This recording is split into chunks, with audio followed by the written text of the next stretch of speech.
Hi, friends. I'm Laura Adams, and you're listening to the Money Girl Podcast. For the past few years, interest rates have been at historic lows. However, as the economy and housing market perks up, the tide is turning and rates are creeping back up.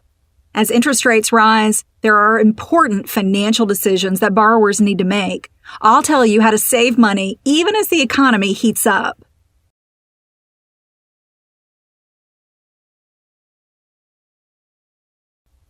In order to understand how interest rates affect your finances, here's some basic background about what happens when rates rise.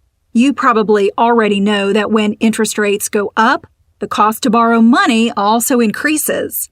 For instance, the monthly principal and interest payment for a 30-year, $200,000 mortgage at 3.5% is $898 per month.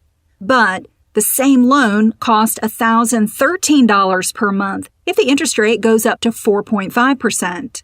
You'll pay $115 more per month for the same house if rates rise just 1%.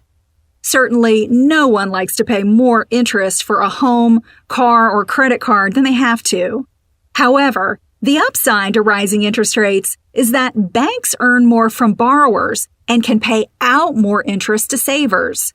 That means you can earn more interest on the money you keep in savings, money market accounts, and CDs.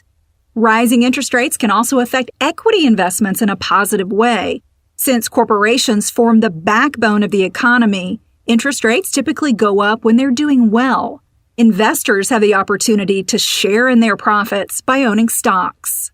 For instance, let's say you buy 1,000 shares of company stock at $10 a share. If the stock price goes to $20 a share, you've doubled your money. You could sell the stock and pocket $10,000 before taxes. Now, this isn't a complete description of the effects of interest rates in the economy because there are many factors at work.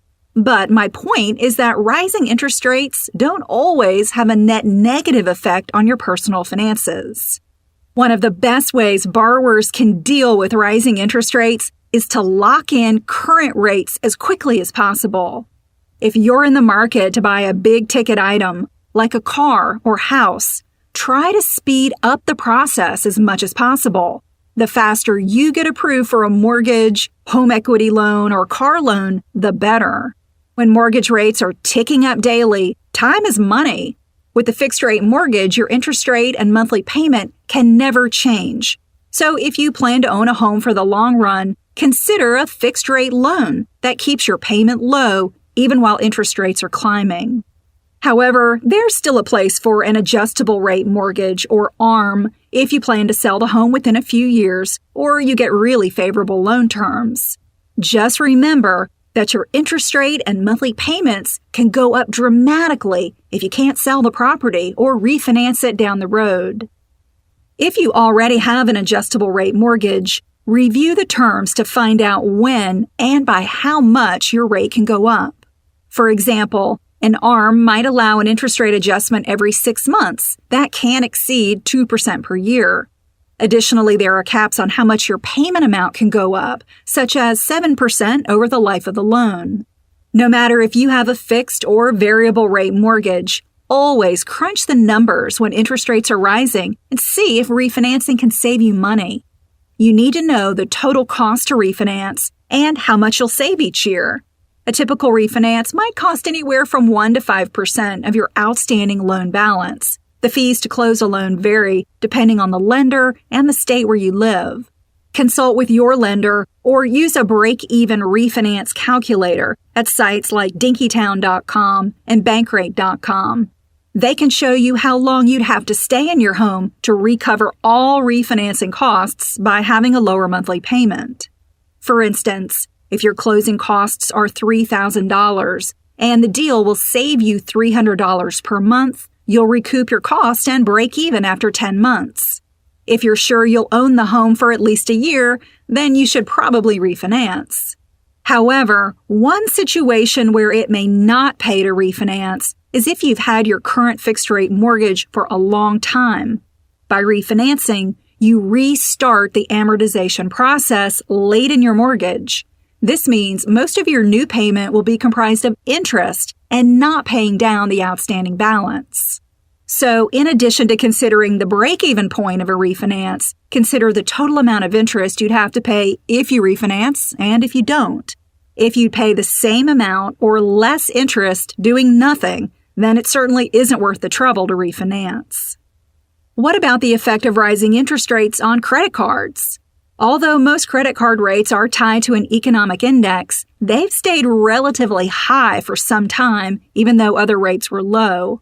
Your credit score plays a big role in the rates you have to pay for consumer credit. So, depending on the type of card you select, such as a low rate or rewards card, having excellent credit is the key to saving money on outstanding credit card balances.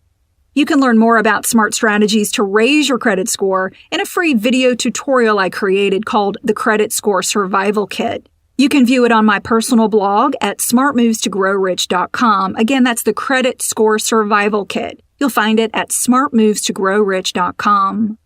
Of course, you should pay off your credit cards each month to avoid all interest and fees. Also, take advantage of 0% interest balance transfer cards when it's right for your situation.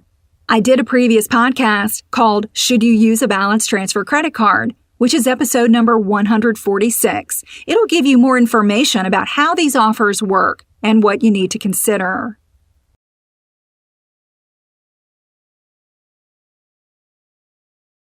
For more money tips and advice, be sure to follow me on Facebook, Twitter, and Google+. Also, sign up for the free Money Girl newsletter. It has exclusive tips that you won't find in the podcast. You'll find links to everything I've mentioned and a transcript of this show on the Money Girl page at quickanddirtytips.com. Just look for episode number 327, called How Borrowers Should Handle Rising Interest Rates. I'm glad you're listening. Cha-ching! That's all for now, courtesy of Money Girl, your guide to a richer life.